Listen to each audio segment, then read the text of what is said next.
Okay. All right. So here we are for our initial meeting of the Educator Practice Committee.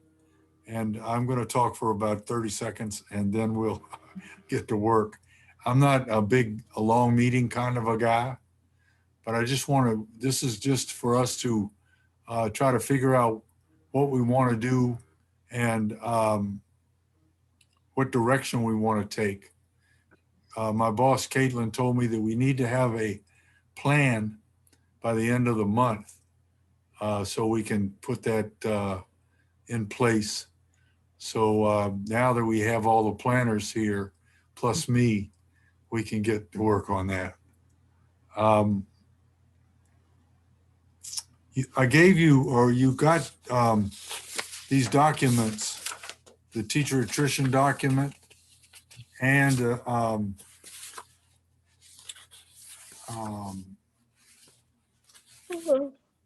teacher survey. I know you didn't print out the teacher survey, but we got this thing from Resident Education. It's sort of the what is this called? It's not a slide. What is it called when you put it on the thing? A PowerPoint? Huh? PowerPoint. There you go. PowerPoint. Yeah, I knew it had a name. What are your thoughts about the direction we should take with this? In terms of how we... how we proceed. Well, Caitlin, doesn't Malayo, did she create an outline for now I'm losing my words, for sharing it publicly? Yeah, she does have an outline for I guess build up of when it does finally get released on Wednesday. But I think what Fraser's asking is beyond once we release the results, based on the findings of the results, how do you want to move forward? Yeah. And how do we want to, I want to link it up. And I think as Ruth did in her testimony on whatever day it was before yesterday, Tuesday, about the fact that in the teacher survey, a lot of the teachers were asked about, would you think about leaving the system? And the numbers were similar to the teacher retention survey of last year. And I also, you got this agenda that we sent you. I talked to Joe Whedon at the union today, and they had some kind of a mix up in their database or whatever, but they fixed it, and he's going to get me the figures for how many people left the system last year in 19-20, because we go up to 28, 20, 19, 18, 19, but we didn't get the figures from 19 to 20, the first half of the pandemic year. So he's going to get those figures to us. So that'll give us something to work with, comparing with the 18-19 and the 17-18 attrition. But we're not about attrition. We're about how do we retain teachers. So those two surveys overlap, the teacher survey and the teacher retention survey. We got to figure out, because DCPS, I know, doesn't have a way to retain teachers. I've been volunteering since I retired to just talk to the new teachers about, what kind of potholes they need to avoid. And I haven't ever been able to do that. I've done it through the union, but not with DCPS. And DCPS doesn't have a mentorship program that's active for new teachers. And the people that leave are the new teachers with less than 5 years of experience. Yeah. I was kind of half jokingly thinking as you were speaking, Fraser, that like we focus so much on, what should we do for teachers to, address this issue and create, a climate where retention is possible. But I'm wondering, like, so I was half jokingly thinking we need to focus on, Central and doing PD with them on how to actually collaborate. And then I was thinking, well, maybe it is a real thing. I mean, maybe that's something we could do. I'm thinking out loud is, do research on what the best practices are, between districts and I don't know, teachers unions or what good collaboration looks like. Well, see, the problem, Emily, is that like the union has a lot of workshops during the school year. Yeah. With No, I teachers. know And Empower Ed has a lot of workshops with Right. teachers, but the system doesn't that's what I mean. So, collaborate. between the system. So I'm saying to focus on the system. Is there a district out there that does a better job? Now, my sense is no. I'm sure. Oh, no, I don't agree. Yes, No, there is. So would it be helpful if the state board created not a report, because nobody reads those, but well, that's an exaggeration. But if we wanted it to be widely read, is there something we could create that was accessible and sort of just, I don't know, showed what's possible and desirable? And then we're also pushing for, change in governance, maybe. And that's important too, in this story, right? So those things together. Again, I'm tired and thinking out loud, so I don't know if that made any sense, but I'm going to stop. No, I understand. The problem is who's listening, I think, because there are plenty of examples, good exemplars of collaboration between, principals need to know what they should do in order to keep their teachers. But see, the principals are in the same position as the teachers in that they're on a shorter leash than the teachers are in a lot of ways. And but what we found out with the teacher retention survey is that the reason, the two major reasons why teachers left was the impact, which is the evaluation system that they get from their principals or assistant principals, and the relationship between the teacher and the principal and the school leaders in the building. They didn't feel supported by their school leaders. And I don't know if we've got almost a toxic situation in the city right now. The principals, even with the principals union agreeing with the teachers union, that's never happened before, ever. Right. They've Fraser, always been against you. Ebony Rose has her hand up. Ebony, I'm sorry. I was going to jump in. I'm not good at, I never quite got double Dutch under my belt for this reason, because it's too hard for me to jump in the rope. So thank you. I guess, and I want to throw something out there to make sure, to check for my own understanding. I think about the teacher survey as a point we should be building from. And I wonder if there are specific recommendations that we might want to lift up, and some of them might be shorter term, and some of them might be midterm and long term. And maybe we find partners to kind of collaborate with us on some of that work. So like I think about, I think I shared at the working session, my days are still not great as far as understanding timelines, but I think that was a working session when we looked at the survey. And one of the things that stuck out for me was teachers saying they had a very few support, so like a very low comfort level with SEL in particular. And I feel like DCPS, but also charters have said this is something that's going to be crucial to recovery. And so for me, that's a place that we should be kind of troubleshooting. Like, what is it that we can do to support teachers through that? What is it that we can, who can we partner with, whether it's DCPS or other the union or other PL organizations? I don't know, but like, I personally am pretty concerned about that.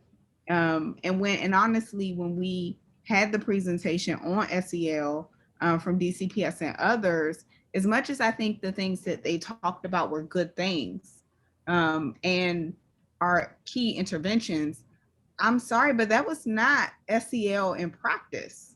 SEL is actually like educator practice. It's not bringing somebody else from the outside in and saying like, okay, we're going to connect you to this resource. It's not family engagement. It's not all the things they were laying out. It is actually making sure educators have the skills to help kids build the muscles so they can manage their own social emotional like well-being. And that's not what we talked about. And so I'm actually really concerned that this is something that will kind of go unexplored. And quite frankly, we will applaud some of these other efforts and say like, oh yeah, we're doing all we can do. And we're actually not addressing the thing that we're saying is most important. So like I personally also need to take some time to look back. Like that was one thing that stuck out to me. But maybe it's that we look at some things from that survey and say, these are the things that we want to lift up as actionable and work on over the next year, because that was great feedback.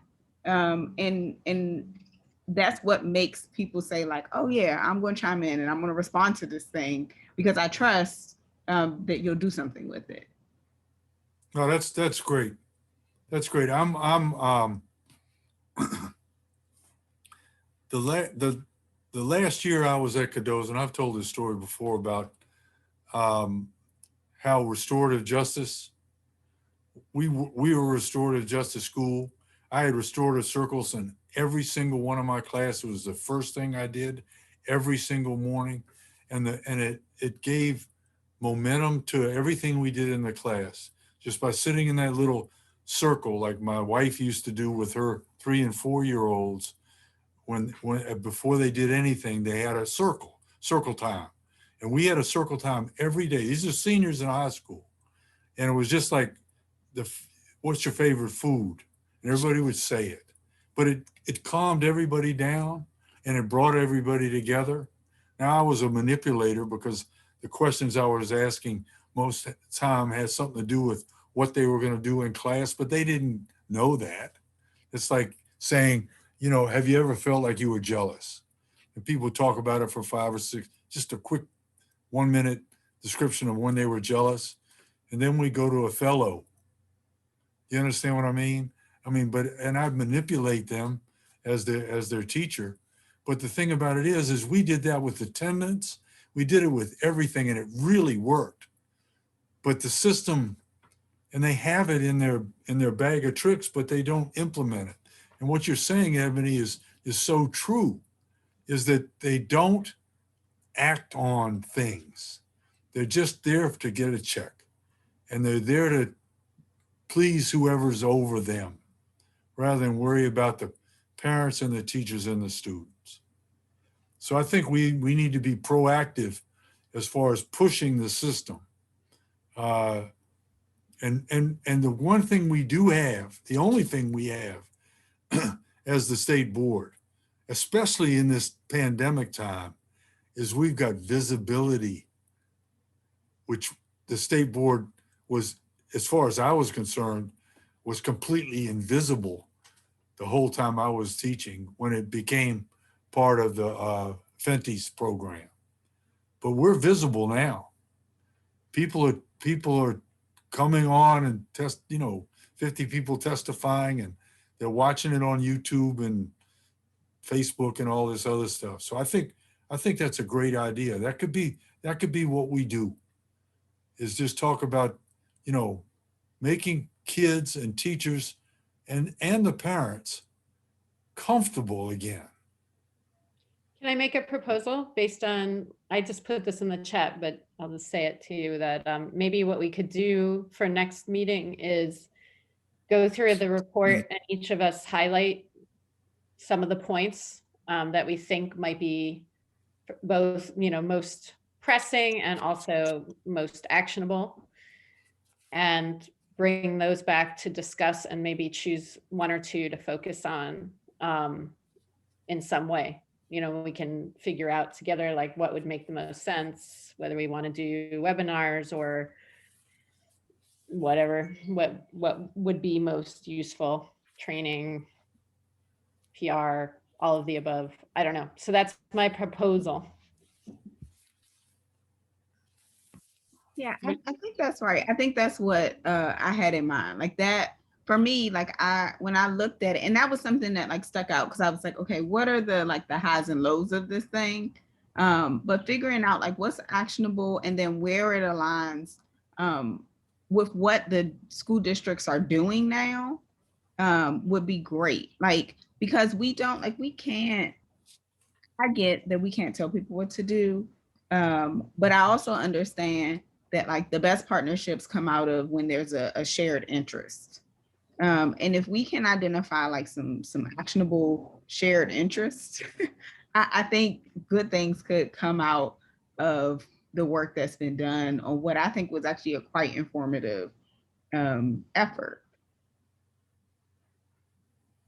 That's a great idea. Both of y'all's. Should now, when we're talking about going through the whole teacher survey and picking out things, or should we break up?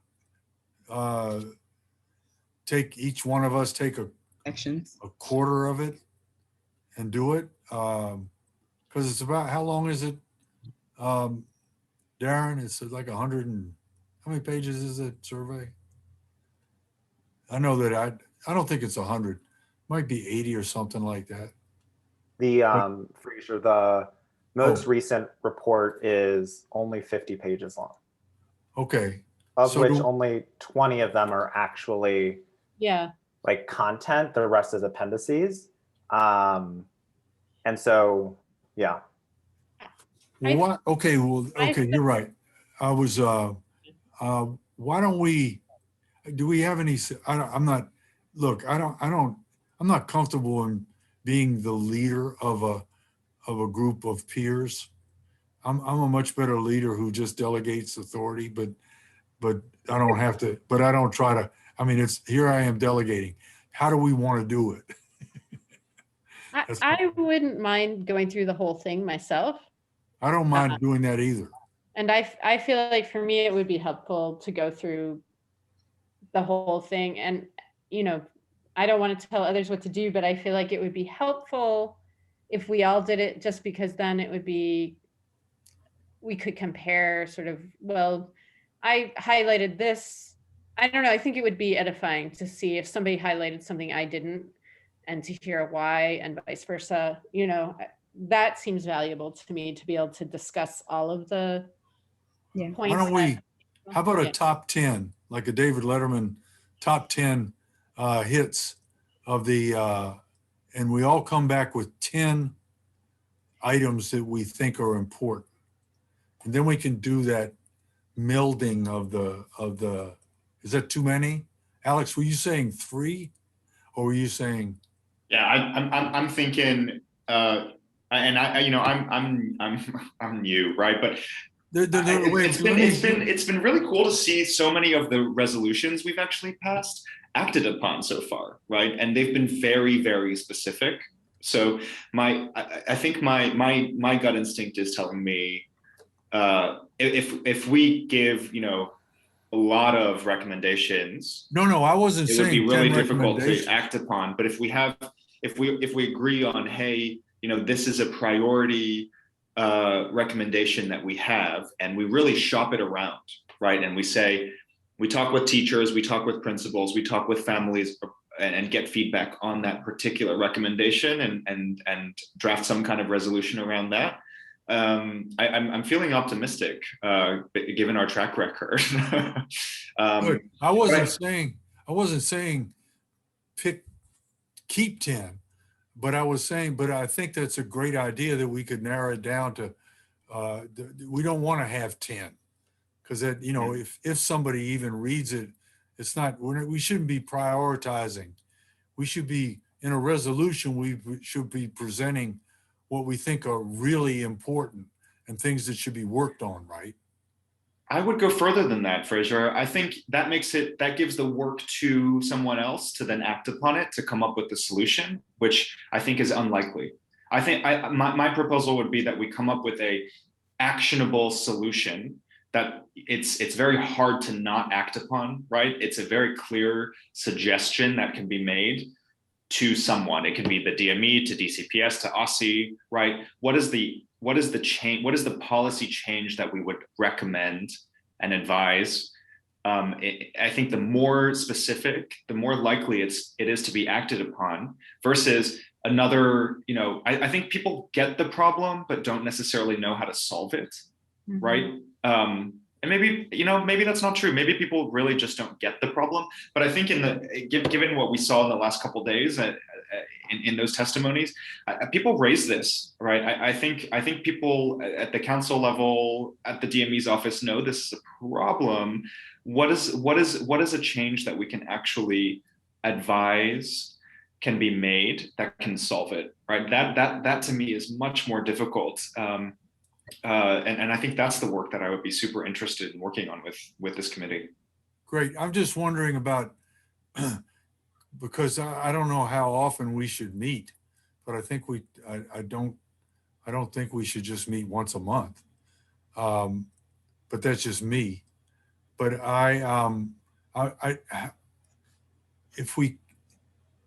what do we want to come back with after we read the survey?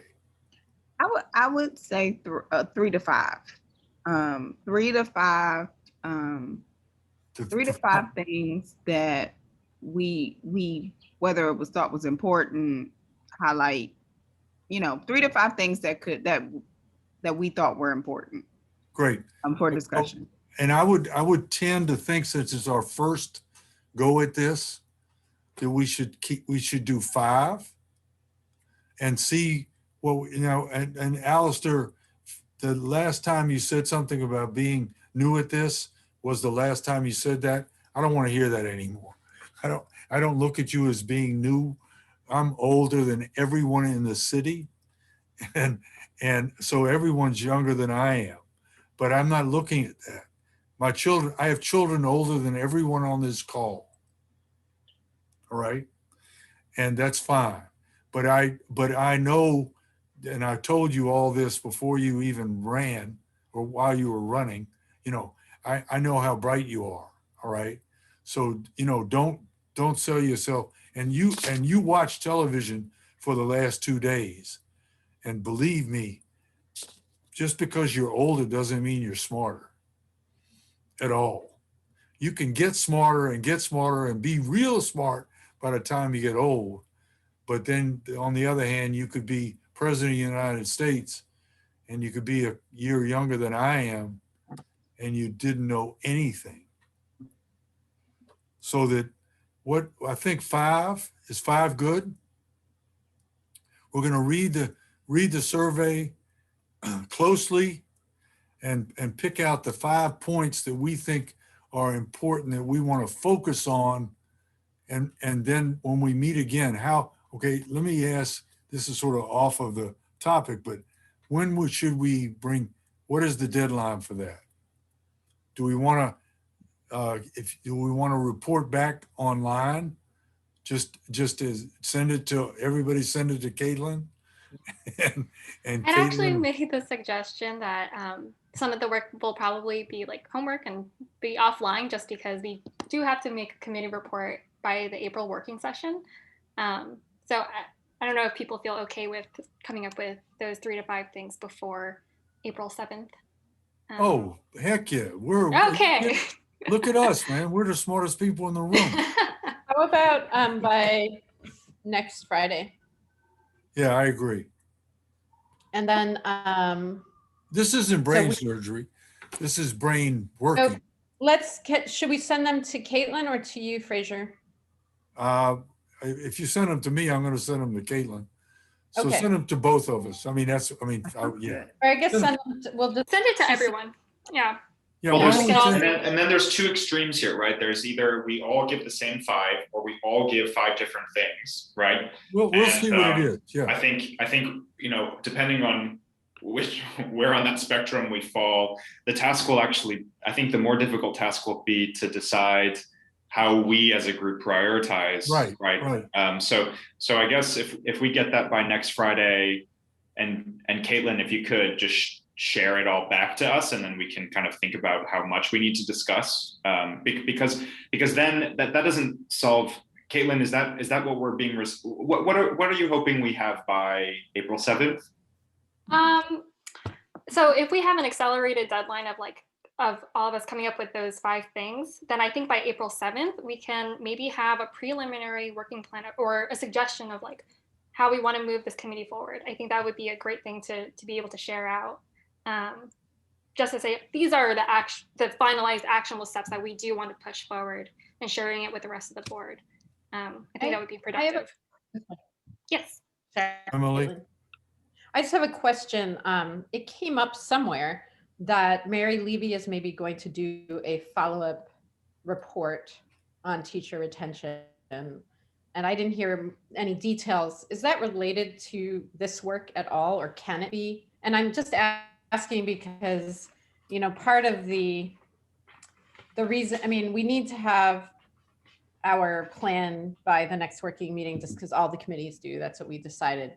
But part of this is there's some money for research, not a lot. But if we do want to commission some kind of research or do some kind of project that would require some funding, we also need to decide that, so that we'd be able to maybe get that. But I don't know, Fraser, is that something that you had asked for? Or is that something that I'm just? Well, I know that we talked about that at the last business meeting about Mary Levy's going to do that. But I don't, okay. Teacher retention is also part of this committee. So that will be an adjunct part to the committee. But what I'm hearing from you all is that we want to concentrate on social and emotional learning. Maybe. And I don't think that because anything was the example that Ebony Rose gave, if I'm not mistaken, right? So that led to this idea of well, that's one example of maybe an actionable point that was made, you know, or that teachers had. Yeah, I wasn't suggesting the committee become the social emotional committee. No. I think for me, it seemed actionable because it was somewhere that I saw in the survey where teachers said they wanted support in response to the pandemic. So I highlighted it as an example, because I assume there are a couple things that fall into like retention, but also just practice in general. I think people want to make their practice better. I think when people feel good at their practice, they're more likely to say hey, I'm good at this, I'm gonna stick around. When you're good at something, you tend to find it a little more enjoyable. So I thought about that thing as actionable based on the survey. And what prompted that thought was you talking about this year in particular and what teachers were saying about leaving the classroom. So I wasn't suggesting we make a full pivot to SEL. I just remembered that as something that stuck out with me as far as actionable item teachers said they wanted support around and timely. But it's all in this. I'm going to steal Zach's words. This will be the last time talking about buckets. All right. It's all in the same bucket. All right. If a teacher is uncomfortable with the impact, if a teacher is uncomfortable with the climate in the school, then that affects the social and emotional specter of the school completely. All right. Because I couldn't wait to get to school every day for 47 years. All right. I never felt like I don't want to go to school today because I can't stand my principal or I hate the kids or whatever. All right. I never felt that way. But I'm sure that, there are people that don't like their jobs. And if they had, if they were socially and emotionally happy, they'd like their job. I And that- so agree, it Fraser. all- it That's all- super abstract, though, right? I mean, that's a very. It's unclear to me how we, right, solve that at the abstract level. What feels more actionable to me is sort of like from the survey we found that around 40% of teachers felt that only 40% of teachers felt that they had adequate tools or assessments to measure social and emotional deficit. Right. And so the actionable item there is, what are the tools that we could provide them with to better measure that? Right. That feels a little bit more doable than let's right. It's chipping away at one of the things. And because it's unclear to me how we, towards the goal of what you're saying, right, of creating a better climate. But it's unclear to me how we do that at the abstract. Does that make sense? Up until the abstract part at the end. It made sense of when you're talking abstract at the beginning.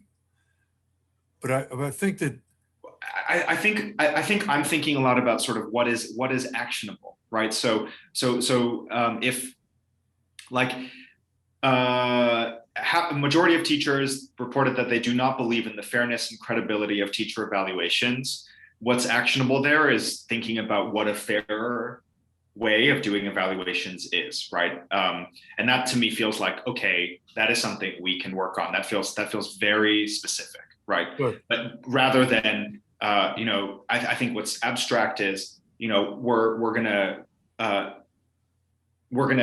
make everyone happy. Everyone's gonna be happy and build a better relationship with their principal. I'm not sure how we do that. Yeah. No, that makes sense.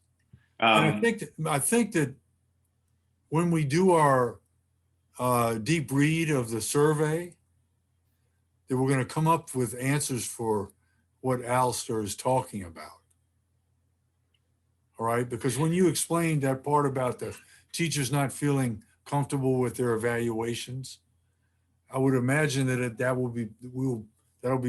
might be one of the things that we pull out in our 5, and then we can start really focusing on how to deal with that part. And I really like Emily's point, right? Of well, sorry, Emily, you're on the line. Go ahead. What did you like? Tell me. I think finding ways, if we highlight the problems that we want to prioritize, to highlight the things that are actionable, because some of the findings I get a little stuck on. Okay, what are the steps that we take to figure that out, right? And I think based on what I've learned so far, in our toolkit are surveys, right, convenings, expert panels, resolutions, right? What am I missing? I mean, in that, and I think if we think about those pieces, I'm not sure what are actionable things for. Well, I think I get a little nervous about focusing in on the return to in-person instruction as a way of improving teacher retention, even though that was one of the main buckets, right, from the survey. It's unclear to me what is like an immediately actionable step there for us to be taking. So I think that's a really interesting and important finding. I'm not sure what we could do around that with given the items within our toolbox that we could, feasibly and productively shape that conversation at this point, right? But if we're talking about other pieces, I think there's almost a ranking based on how actionable I think the different findings can be. So I really like Emily's point. I guess I would also ask the folks on the call, Darren, Caitlin, who have spent so much more time with the survey, if you have an immediate suggestion based on what you think is an actionable thing that we could do, or what you think the committee could be focusing on, that would be really productive. Can I Sure. just be Oh, yeah. Sorry, the go ahead. devil's advocate with that though? I would rather stick a pin in that until we read this, do a deep read of the survey, rather than, because I'll be prejudiced with the experts. Do you know what I mean? I'd rather find out after we make our little list, and then ask the experts, what do you think is the best way to go with this list? Then list. I don't want to hear the end of the movie from Caitlin and Darren. But you've already seen the end of the movie, Fraser. They've already shared all of their key survey. Yeah, but they did. But I didn't. But I haven't done a deep read. I want to know what they. You know what I mean? I want to. I mean, that's fine by me if you want to do your excavating and what jumps out to you. I'm just one voice. I'd rather not. I want to do it on my own first and see what I find. And I'm really interested in finding out what the four of us find, and what, I mean, we might come up with the same 5 things. Seriously. I just want to add, in the full report, there are recommendations embedded in there Right. as well. So I would highlight those if you come across them. And if you would like us to, like staff, to throw out our own suggestions offline, I'd be happy to do that as well. Like, in addition to the work that you all are doing. That would be super helpful, I think. Yeah. Yeah, I'd like that better. Okay. And Fraser, you're saying both staff and committee members would do Yeah, that? we all make a list, and then when we meet again, we'll go through them. And am I right to think that, you know, there's the policy recommendations that make a ton of sense, and then there's the work of translating what is sensible policy recommendations into actually politically actionable, you know, which is like part of our work of doing the convenings and writing the resolutions and writing the letters, you know, because it's not just about what makes the most sense isn't necessarily always easily acted upon by the folks who are in decision-making power, you know? So that's the mantra of the system. If it makes sense, don't do it. Right. So I think, you know, Darren and Caitlin already know this content super well. They have policy recommendations. I would sort of see our task as a committee of taking some of those and actually translating them into the policy reforms, and kind of doing the organizing work with stakeholders and informing the decision makers about how and why they would do that. Does that make sense to everybody? I mean, yeah. Okay. Can I just throw in one other thing then, too? I mean, when I saw educator practice committee, I thought this would be a potential opportunity to talk about literacy education by like what kind of training teachers get to teach how to read. And it's been something that I've been obsessed with for some time. And as I've been, you know, talking with folks about this,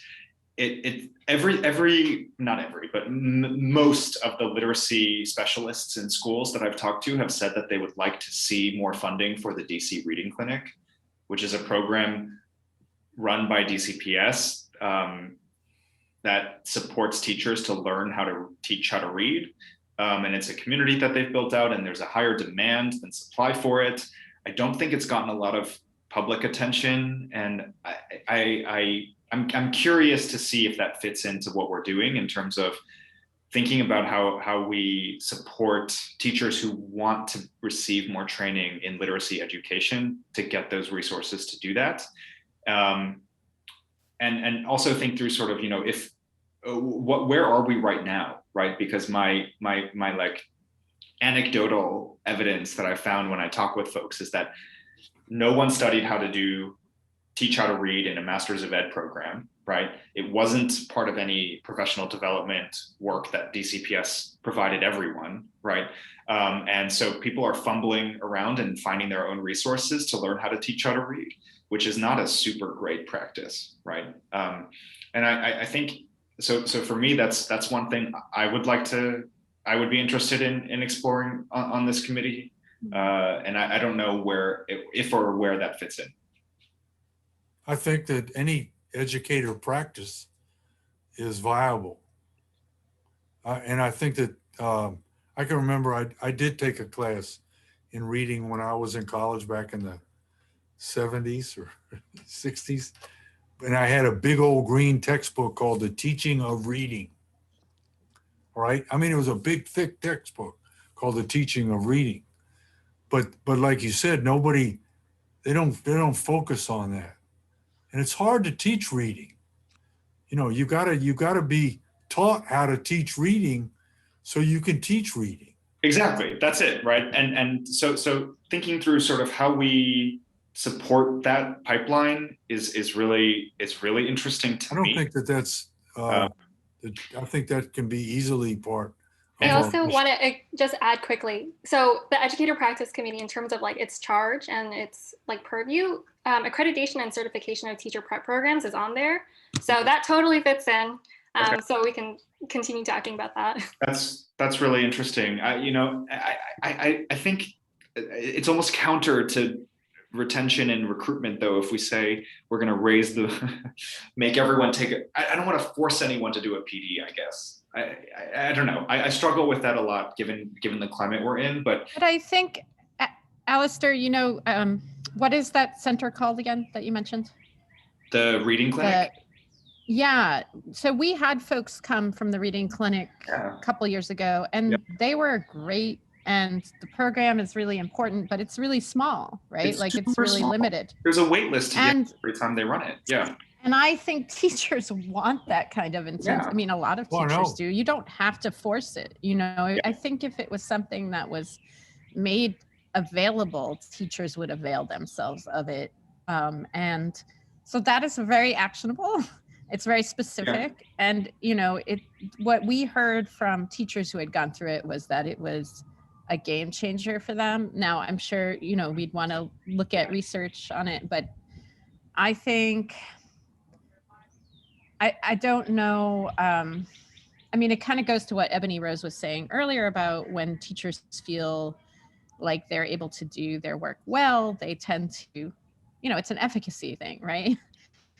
And I think we could maybe make an argument that that is part of that piece of it. I think that was one of the, I'm not saying we have to necessarily tie it to the survey, but I'm just saying that it could actually be one way that we address some of the efficacy related items in the survey. So that's one way. Otherwise, how would we do it logistically, Caitlin or Darren? I guess my thought would be, would we do one project first? Could we do two projects at once? Right. And sorry, go ahead, Reverend Neres. Sorry. No, I'm trying to organize my thoughts. I think that the charge to come up with a work plan doesn't necessarily mean it's one project. I assumed that we wouldn't want the work that went into the survey to just be shelved, which is why I was like, all right, let's look at 3 to 5 things, which could be part of a larger work plan. I've never had to do a work plan for SBOE committee, so I'm not quite sure. I haven't either. So. Oh, okay. I'm not quite sure like what framework we should be using as far as like how to prioritize what we do or when we do, or if all of that stuff for grabs. I don't know. But like, I don't think that the survey has to be the end all be all of our work plan. I think things that like for me, I think what I think would be worth, when I think about what is worth my time and energy right now, it is things that honestly are immediately actionable when it comes to the response and recovery conversation around COVID. Now, I actually think some of the for me, and I think that's why the SEL thing stuck out to me, because the whole narrative, like I don't believe, y'all know this. I think the whole learning loss thing is kabuki. And I think it's kabuki because it's not like it's a very small slither of what humans are experiencing right now. And kids are humans, they're just younger humans. And so the whole and our tilt to and our immediate reaction to the high dosage tutoring seems particularly problematic for me, because what I hear families saying is like, my kid is experiencing all of these things, and high dosage tutoring sounds like the answer to none of those things. Exactly. So my antenna goes up. Now, I do think that because both all of this money is coming down the pike, and we all have had this collective experience of the pandemic, we're still in this collective experience. Most things that people act on are going to be tied to either how they think they need to address those experiences or what they have money to do. That's it. That's what it's going to be. And so if the framing is all about just whatever is framed is what will be acted upon. So I think things like Alistair raised, as far as like science of reading and like how do we support that, super important if you actually look at the fact that there have been less formal opportunities for education this year. Super important. So we want the interactions educators to have to be quality interactions with children moving forward. And that's not just true for now, but it's true forever. Or like SEL and trauma-informed practice. We all just went through are still going through a collective trauma. We probably want to help our educators. And that was true before the pandemic, that those are things some communities had more of a burden with than others. But like, what are the things that are like helpful right now? That's kind of my focus. So like I would say where Alistair's talking about fits into that. I would also say that like some of the retention stuff matters because of that, because I think this year in particular, like my mom's a teacher.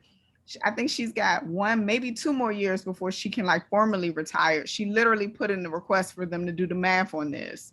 Teachers are stressed. They're feeling stressed. They're feeling gaslighted. They're feeling disrespected. They're feeling all these things. That means you will see a lot of them want to leave the classroom.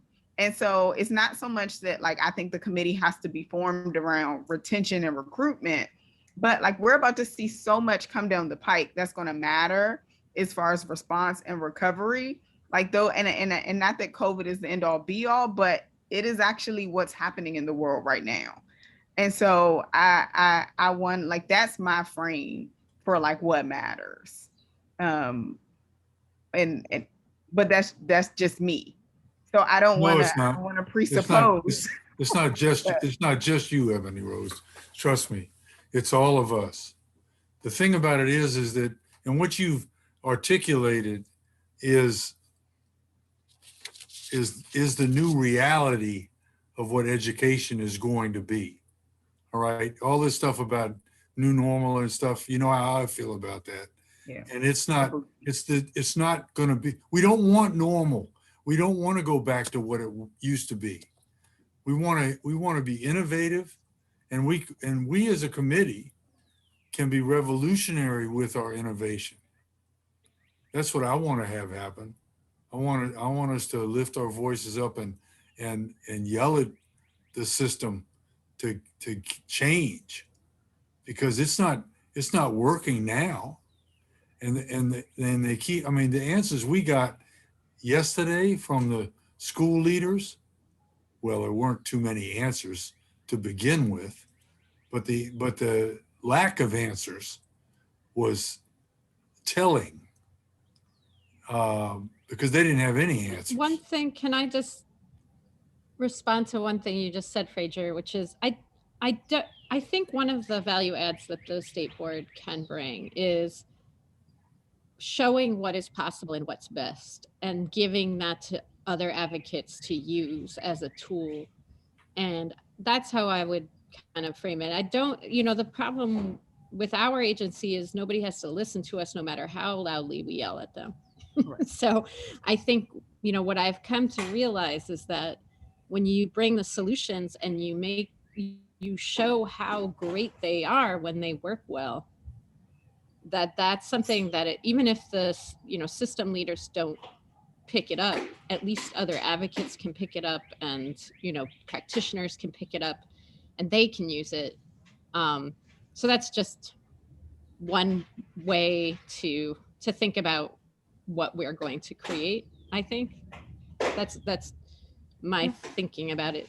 But I have to go, actually. So I just want to clarify what we're doing. So as far as I understand, we're picking 3 to 5 points from the report. Let's make it 5. I think Caitlin's going to make a shared.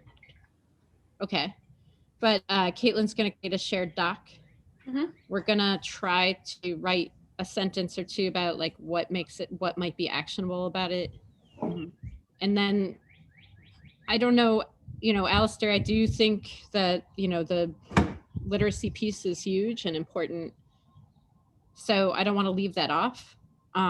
So maybe one of the things that we think about is where does it fit in? And maybe it's a separate project, or maybe it fits into this somehow. So that's something that I'll think about. I don't know.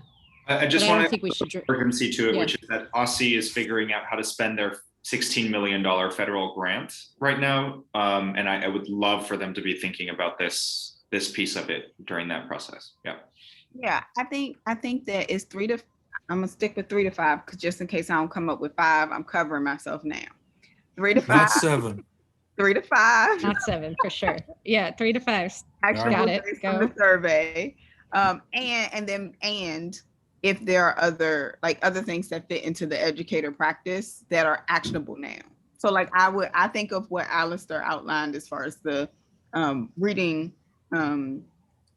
professional supports, professional learning, as that's actionable now, timely and actionable now. And it also could be one of the 5. It could be, but just in case it wasn't in the survey, that gives you some, because I don't think Alistair took this from the survey. Alistair was like, I see this as a problem in the world.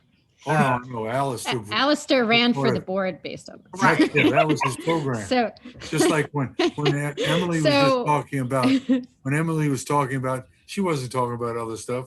She was talking about outside learning right there, about people not listening but acting upon it. There was a picture today. Well, it is. Yeah, it is what I learned, I think, with that advocacy for sure, is that when you bring the positivity, what can people say? Oh yeah, that's you can't. good, You can't. Right? Yeah, you don't. You can don't still have be to- stupid and not support it and give guidelines that mean nothing, which is what has happened. But nevertheless, it has created a lot more understanding about value of outdoor learning. What Can we happens? Sorry, I will share that. This recording? What happens to Yes, this put it. recording afterward? Can we Going on YouTube? Oh, sorry. Can we meet in 2 weeks from today at the same time? They do go on YouTube. I always forget that. Sorry. Anyway, what was I going to say? Oh, so this is by Friday, right? Moving on. The Right, truth next is- Friday, but can we meet 2 weeks from today? to So wait, talk about the- Fraser, are you suggesting March 25th? I guess if that's 14 days from today, I don't know what today is. Okay. Today's the I 11th. would say Yeah, that would that'd be be- 25th. in general, I cannot meet more than once a month, but I think for this time, since we have to have the plan ready, Yeah, that I could do that. I'm open to that. Let me look at Okay. my calendar and see if it's open to that. Alistair, is that all right with you? It may or may not be. Hold on. Yeah, I'm on that day I'm free from 4 to 6. I know the assessment and accountability, we're meeting twice in March. to make up for not meeting earlier on. We're supposed to meet this Monday on March 8th. So we're meeting twice. I can do I that don't day. think I'm on that one, so I'm okay. I'm not saying we meet twice a month. I'm just saying this, Yeah. since we're in Yeah. between two things. So Mhm. we'll meet at 4:30 on the 20, whatever that day was, Okay, yeah, I'll send a calendar invite for that too. 25th. I can do that. Okay, cool. Okay. That's a minute. We have a minute left. Last thoughts Oh my before we end goodness. this. Time flies when you're having fun. Well, we'll leave early then. Hi, Frankie. Bye, Frankie. Hey, Frankie, we'll see you in 2 weeks or even sooner next week for our meeting. Frankie, you're I'm gonna just hogging start the sending her in TV. my stead because All right, go fix dinner. yeah. See y'all. Bye. Will Bye. Thank do. you very Bye much. guys. Good to see you. Bye. Take care.